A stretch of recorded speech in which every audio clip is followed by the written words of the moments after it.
વિસાવદરમાં પેટા ચૂંટણીનું મતદાન ચાલી રહ્યું છે તેવામાં ભાજપના ઉમેદવાર કિરીટ પટેલે નરેન્દ્ર મોદીની નકલ કરવા ગયા અને હવે વિવાદ સર્જાયો છે। આમ આદમી પાર્ટી અને કોંગ્રેસે ભાજપના ઉમેદવારની આ હરકત સામે વાંધો ઉઠાવ્યો છે, પણ ચૂંટણી પંચ કેમ મૌન છે તેને લઈને પણ હવે સવાલો ઊભા થઈ રહ્યા છે। વિસાવદરમાં ભાજપના ઉમેદવારનો શું વિવાદ ઊભો થયો છે તેની વિગતે વાત કરીએ આ વિડીયોમાં।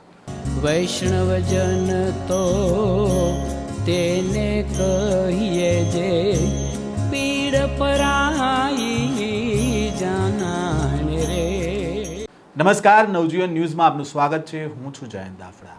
વિસાવદરમાં આજે પેટા ચૂંટણી માટે મતદાન ચાલી રહ્યું છે તેવામાં ચૂંટણીના જંગમાં ઉતરેલા ઉમેદવારો પણ વિવિધ મથકો ઉપર મતદાન કરવા પહોંચ્યા હતા, પરંતુ ભાજપના નેતા કિરીટ પટેલ મતદાન કરવા પહોંચ્યા ત્યારે જાણે કે શક્તિ પ્રદર્શન કર્યું હોય તેવો માહોલ ઊભો કરવામાં આવ્યો।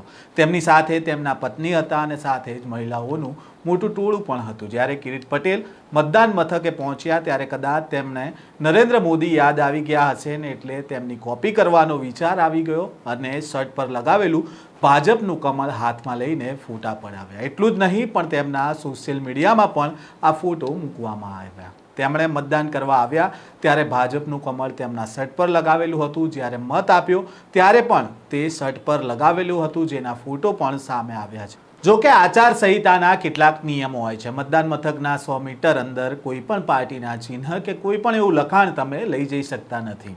નરેન્દ્ર મોદીએ વર્ષ 2014માં પણ આવો એક ફોટો પડાવ્યો હતો। એપ્રિલ વર્ષ 2014માં ગુજરાતના તત્કાલીન મુખ્યપ્રધાન નરેન્દ્ર મોદી અમદાવાદના રાણીપ ખાતે આવેલા મતદાન કેન્દ્રમાં વોટિંગ કરવા ગયા હતા। ત્યારબાદ તેમણે ભાજપના ચૂંટણી ચિહ્ન કમળ સાથે સેલ્ફી લીધી હતી, જે અંગે કાયદેસરની કાર્યવાહી પણ કરવામાં આવી અને તપાસમાં સામે આવ્યું હતું કે નરેન્દ્ર મોદીએ જે સ્થળેથી સેલ્ફી લીધી તે બગીચો મતદાન મથકથી 100 મીટર કરતાં વધુ દૂર આવેલો હતો। પરંતુ વિસાવદરમાં તો ભાજપના ઉમેદવારનો જે ફોટો સામે આવ્યો છે તેમાં જોઈ શકાય છે કે બિલકુલ પાછળ જ મતદાન મથકનો રૂમ આવેલો છે। પોલીસ કર્મી પણ ત્યાં ઊભા છે અને આ ફોટોને લઈને આમ આદમી પાર્ટીના ગોપાલ ઇટાલિયાએ પણ પ્રતિક્રિયા આપી છે અને કહ્યું છે કે ભાજપના ઉમેદવાર કિરીટ પટેલ મતદાન કેન્દ્રની અંદર ખુલ્લેઆમ પ્રચાર કરી રહ્યા છે અને આખું સરકારી તંત્ર ધૃતરાષ્ટ્રની જેમ અંધ બની ચૂક્યું છે। તો બીજી બાજુ કોંગ્રેસના પ્રવક્તા મનીષ દોશીએ પણ આ અંગે પ્રતિક્રિયા આપી છે।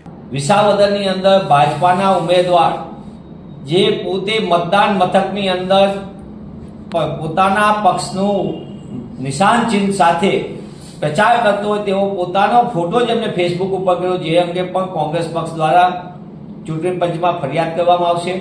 ભાજપના અનેક નેતાઓને નરેન્દ્ર મોદીની કોપી કરવાના અભરખા ખૂબ હોય છે અને આવા જ અભરખા વિસાવદરના ભાજપના ઉમેદવારના જોવા મળ્યા।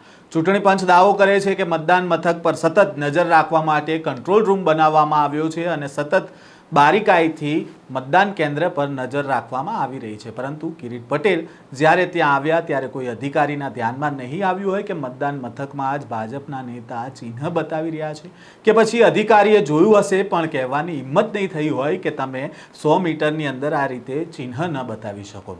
નરેન્દ્ર મોદીનો જે તે સમયનો ફોટો સામે આવ્યો હતો ત્યારે પણ આ ફોટાને લઈને તપાસ થઈ હતી, પરંતુ વિસાવદરના ભાજપના ઉમેદવાર સામે ચૂંટણી પંચ કાર્યવાહી કરીને તપાસ કરશે કે નહીં તે તો હવે સમય જ બતાવશે। આ સ્ટોરી અંગે તમારો શું મત છે કોમેન્ટ બોક્સમાં જરૂરથી તમારી કોમેન્ટ જણાવજો।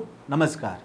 વૈષ્ણવજન તો તેને કહીએ જે પીડ પરાઈ